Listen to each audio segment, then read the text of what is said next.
Le début incessant des travaux de construction de l'université de Mbandaka est un véritable soulagement pour les Congolais en général, pour les habitants de l'Équateur en particulier.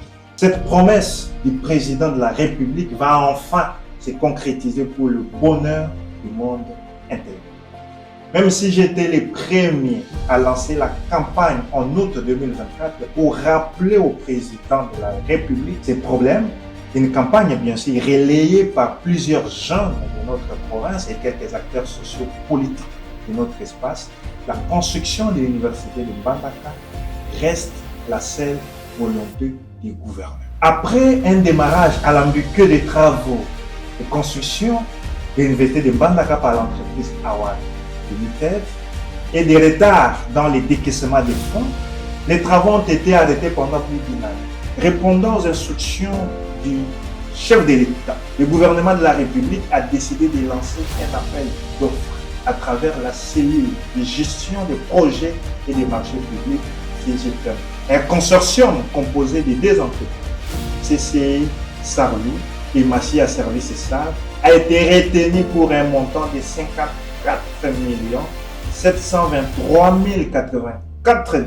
Nous nous réjouissons car la majoration du budget de la construction de l'université de Mbandaka est notre demande et souhait. Pourquoi un appel d'offres récent? Parce que le projet a été redimensionné, passant de 19 millions à plus de 54 millions de dollars aujourd'hui, afin de répondre à l'instruction du président de la République d'uniformiser l'architecture des universités congolaises. On a commencé avant-hier pour l'Université pédagogique nationale, hier pour l'Université officielle de Mbujimai et l'Université de Kananga, aujourd'hui avec l'Université de Bunia et demain ça sera le tour de l'Université de Mbandaka et l'extension de l'Université de Kisangani. Vous verrez ces universités porter la même architecture et adopter le même style. Ayant remporté en bonne et due forme les premiers marchés de 19 millions de $, nous conseillons à Awad Limited d'approcher le gouvernement pour prendre des dispositions utiles plutôt que de se laisser influencer par quelques députés nationaux et dépenser encore pour payer certains jeunes avides pour des bruits qui n'aboutiront à rien, car ça ne freinera jamais le début des travaux de construction de l'université de Mbandaka. Étant moi-même entrepreneur, nous devons encourager les entreprises congolaises et surtout les jeunes entrepreneurs. Awad Limited est une entreprise d'un jeune congolais que nous soutenons. Comme le gouvernement a décidé autrement, nous ne pouvons que nous incliner.